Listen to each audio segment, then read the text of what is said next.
नमस्कार साथियों, अभी और साथी जुड़ रहे हैं तो थोड़ा सा इंतजार करेंगे, सब साथी जुड़ जाएं, उसके बाद शुरू करेंगे।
साथियों, अभी थोड़ी देर में शुरू करेंगे।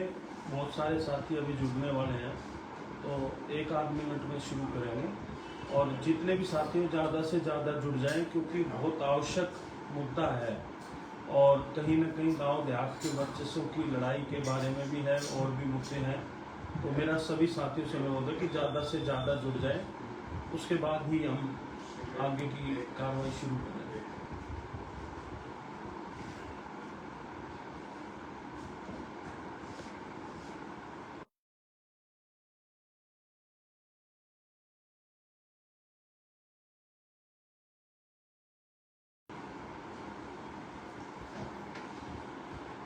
नमस्कार साथियों, जैसा कि आप सबको मालूम है कि दिल्ली के जो 360 गांव हैं उनके हालात बद से बदतर होते जा रहे हैं और दिल्ली के गांव को शहरीकरण के नाम पर स्लम बनाकर छोड़ दिया गया। और पिछले साल भी हमने आंदोलन की शुरुआत की थी। लगभग 11-12 मुद्दे हम लेके चले थे, जिसमें से 3-4 मुद्दों पर हमें जीत हासिल हुई थी, लेकिन बाकी बचे मुद्दों पर दिल्ली के मुख्यमंत्री और दिल्ली के उपराज्यपाल ने हमें समय दिया था कि जल्द से जल्द इनका समाधान किया जाएगा। लेकिन लगभग 1 वर्ष बीत चुका है और तारीख पे तारीख दी जा रही है। तो मेरा दिल्ली देहात के सभी साथियों से अनुरोध है कि आने वाली 15 सितंबर को दिल्ली के 360 गांव की महापंचायत जंतर मंतर पर रखी गई है, इसमें अपनी भागीदारी सुनिश्चित करें।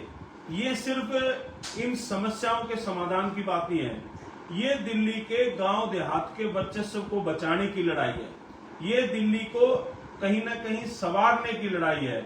और इसमें जितनी भागीदारी आप लोगों की रहेगी उतनी जीत सुनिश्चित होगी। और विशेष तौर पर नौजवान साथियों से मैं अपील करने के लिए सोशल मीडिया के प्लेटफॉर्म पर आया हूं, क्योंकि नौजवान साथियों को पता होना चाहिए कि हमारा इतिहास क्या है। इन दिल्ली के 360 गांव ने किस तरीके से दिल्ली को सुरक्षित रखने के लिए काम किया। हमारे पूर्वजों ने ना जाने कितना बलिदान दिया, कितनी लड़ाइयां लड़ी है, और साथ ही साथ दिल्ली के डेवलपमेंट के लिए, दिल्ली के विकास के लिए अहम योगदान दिल्ली के 360 गांव का रहा है। और ये लड़ाई किसी एक व्यक्ति की, एक गांव की नहीं है, ये लड़ाई दिल्ली के 360 गांव की लड़ाई है। क्योंकि जिस तरीके से दिल्ली के गांव को स्लम बनाया गया वो दुर्भाग्यपूर्ण है। आज आवश्यकता है कि नौजवान साथी मिलकर अपने बड़े बुजुर्गों के आशीर्वाद के साथ इस लड़ाई को लड़े, और ये लड़ाई हम जरूर जीतेंगे। चाहे हमारे गरीब किसान भाइयों की बात करें जिनको 74(4) के तहत जमीन आवंटित की गई, चाहे 20 सूत्री के तहत प्लॉट आवंटित किए गए, उनका मालिकाना हक, उनको भूमिदरी आज तक नहीं दी गई है और लगातार सरकार उन पे कब्जे लेने का प्रयास करती है। बार बार चेतावनी हमने दी और अभी तक वो रुके हुए हैं, लेकिन अब समय आ गया है इस लड़ाई को लड़ने का। चाहे हमारी जो जमीन कौड़ियों के भाव ले ली, उसके वैकल्पिक प्लॉट का प्रावधान सरकार ने किया था, हमने नहीं किया, वो वैकल्पिक प्लॉट भी अब बंद कर दिए गए हैं। चाहे मुआवजा बढ़ाने की बात हो, सर्कल रेट, हमारे पड़ोसी राज्य में 18 से 20 करोड़ रुपए पर एकड़ तक का है, लेकिन दिल्ली में दुर्भाग्यपूर्ण 53 लाख रुपए आज भी वही रेट है। आज दिल्ली के गांव ने ऐसा क्या कसूर कर दिया कि सरकारें सुनने को तैयार नहीं है। सरकारें कहीं ना कहीं हठधर्मिता अपनाए हुए हैं।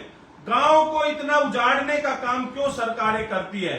ना जाने दिल्ली के कितने गांवों को समय समय पे उजाड़ा गया डेवलपमेंट के नाम पर, लेकिन क्या सारा उजाड़ने का ठेका गांव वालों ने लिया है क्या?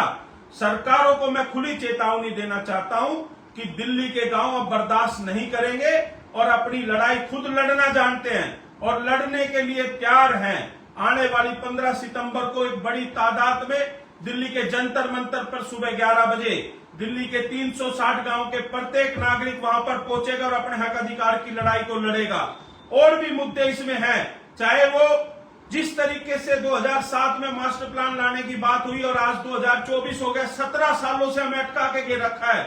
उसका नुकसान है कि हम अपने खेत में कोई कमरा भी नहीं बना सकते, हमें बिजली के कनेक्शन नहीं मिलते हैं, हमें ट्यूबवेल का कनेक्शन नहीं मिलता है, हमारे ट्रैक्टर के ऊपर जीएसटी लगा दी गई है, हमारे से कृषि का दर्जा छीन लिया गया है।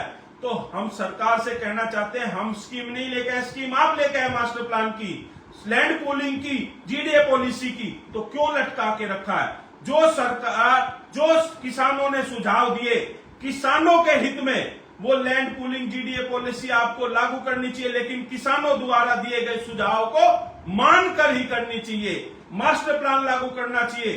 साथ ही साथ जो अनेकों मुद्दे, चाहे वो मुआवजा बढ़ाने की बात हो, चाहे लाल डोरा बढ़ाने की बात हो और चाहे डेवलपमेंट की बात हो, गांव देहात के लोग अपनी इस लड़ाई को मजबूती से लड़ना जानते हैं। और अब एक नया मुद्दा और आ गया है कि आपके गांव देहात के अंदर, कॉलोनियों के अंदर, मेरे कॉलोनियों के भाइयों से भी अपील है कि आज जो लगातार सीलिंग का दौर एक चलता जा रहा है, सीलिंग से कहीं ना कहीं सरकार या प्रशासन लोगों को डराने की कोशिश करती है।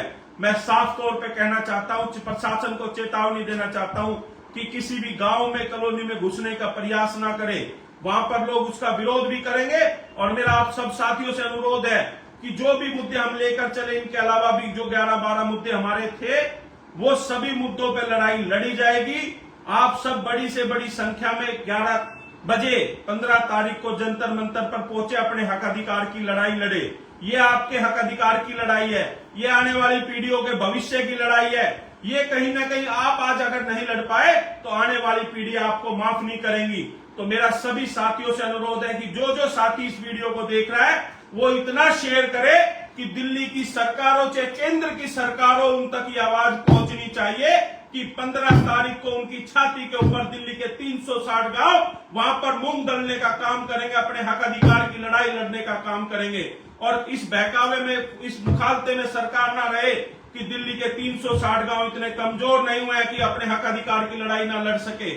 और मेरा एक अनुरोध, जो मेरे साथी, मेरे दिल्ली देहात के साथी किसी भी राजनीतिक पार्टी में है, आप रहिए, पार्टी में अपनी रहिए, लेकिन ये लड़ाई कहीं ना कहीं दिल्ली देहात के वर्चस्व की लड़ाई है।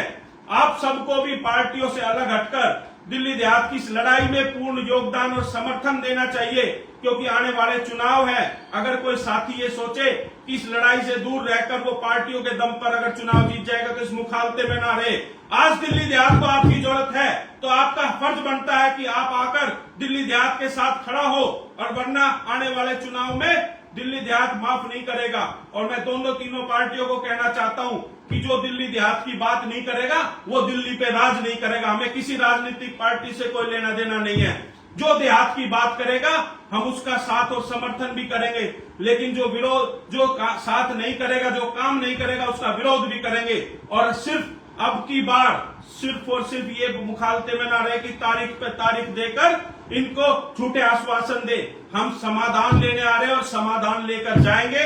साथियों, नौजवान साथियों, आपसे फिर दोबारा आप जो हाथ जोड़ के अपील है कि अब की बार पूरा दम लगा के, अगर अब नहीं तो फिर कभी नहीं, पूरी ताकत लगा दो। 15 तारीख को बड़ी से बड़ी तादाद में अपने गांव देहात का वर्चस्व दिल्ली के जंतर मंतर पर लहरना चाहिए। इन दिल्ली के साथ जो नेताओं को ये पता लगना चाहिए कि जो राष्ट्रपति भवन है वो भी गांव देहात की जमीन पर बना है, पार्लियामेंट का जो सदन बना है वो भी देहात की जमीन पर बना है। और ना जाने कितने, हम कोई वो नहीं कहते, लेकिन हमारी बातों को अनसुना कोई भी पार्टी या कोई भी सरकार अब नहीं कर पाएंगी। अपने हक अधिकार हम लेकर रहेंगे। और मेरा आपसे अनुरोध है कि जो भी साथी इस वीडियो को देखे, चाहे किसी भी राजनीतिक पार्टी में हो, पार्टी से ऊपर उठकर गांव देहात के वर्चस्व में इस मुहिम को पूर्ण समर्थन दे और कामयाब बनाए। और दिल्ली देहात के लोग अपने हक अधिकार को अब वंचित नहीं रह सकते, लेकर रहेंगे। और ज्यादा से ज्यादा आने वाली 15 सितंबर को सुबह 11 बजे जंतर मंतर पर पहुंचिए। आप सबका बहुत बहुत धन्यवाद। जय जवान, जय किसान।